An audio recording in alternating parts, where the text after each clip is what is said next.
I'm here with Joachim Benno from Metaverse Consulting, which I understand is a new company you've set up. Joachim, is that right? Yeah, that's right, Ben. Thank you. Thanks for having me. You're most welcome. So give us a little flavor of the presentation you made today at the conference. Okay, well, I say it was a crash course in what Metaverse is and how it may affect the broadcasting and OTT industry. And really what I took from it was you were making a plea to the industry to take it seriously, to get involved. Why? Well, you could say it was an advice, but also a plea in a way that I think it's important to also that this part of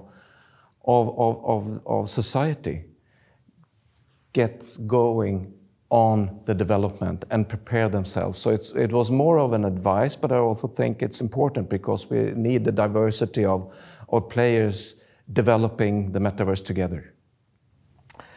Obviously, there are those who would say, it's all hype. I don't need to worry about that yet. What's your answer to that? My answer is I don't think it's a hype because I've seen firsthand from my time in Meta the technological development, and I think there are a lot of different drivers that works together now that hasn't worked together before. So I think it's actually coming together now, but we never know, we don't know.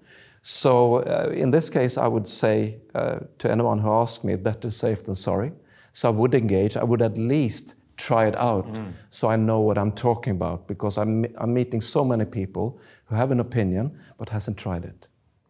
Often it is sort of thrown about with other, let's say, reasonably hyped terms as well.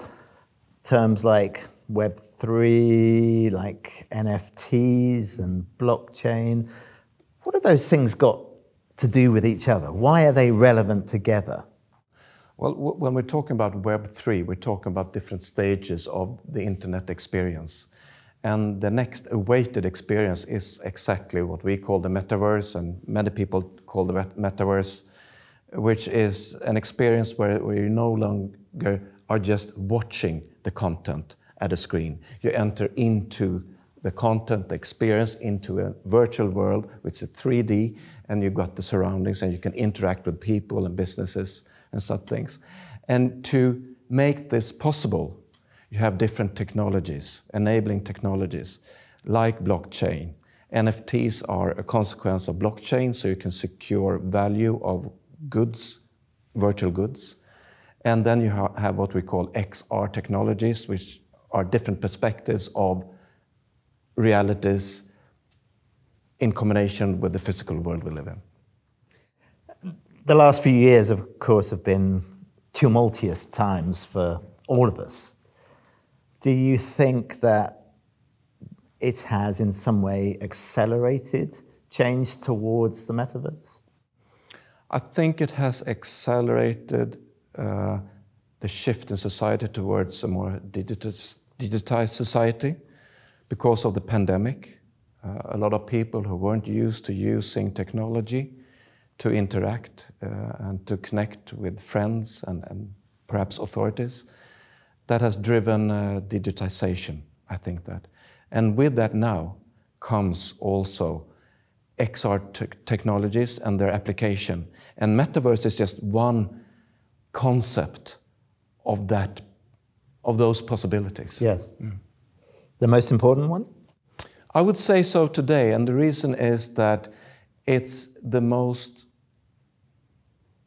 one that is getting most noticed now. It's a buzzword, so people are getting curious, but also because we can see a lot of the big techs, a lot of big companies, because this is cross-sectional development, are pulling their resources together, both to invest in the development, to invest in research on soft issues like privacy, ethics, security, integrity, but also in terms of realizing this possibility on an open platform with interoperability. And that, I think, will drive this forward.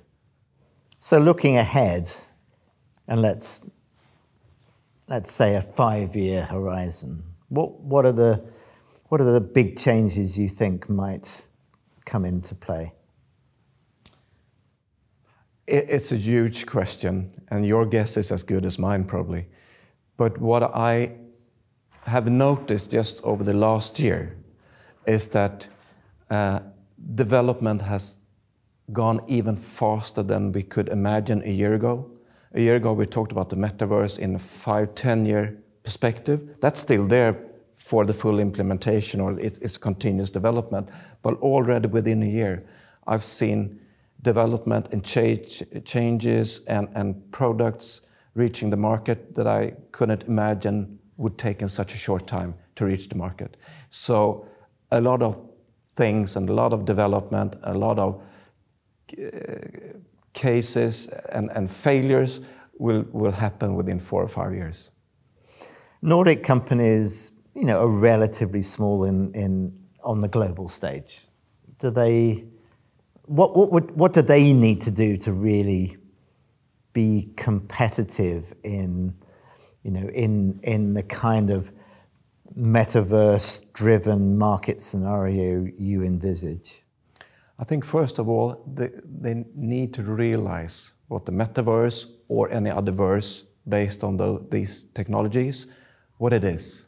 And they need to experience it. Seeing is no longer believing, experiencing is believing, probably. And only then they can envision what it will mean to their business. And I think at the time there is a sort of atmosphere for collaboration between companies across borders. So I think this is the time to get engaged. Even if you don't know where you're going, you need to get engaged. Start to talk with international companies, also the big techs who are investing a lot of money for research and collaboration. And a company like Meta or Microsoft, they don't want to build their own walled gardens because they realize that for this to function the way it's supposed to function, seamlessly, irrespective of hardware, applications and different worlds, in an interoperable manner, we need to collaborate on open standards and interoperability. So I think it's a good opportunity now, also for smaller businesses in Norway or what have you, to get engaged. Joachim, thank you so much. My pleasure. Thank you, Ben.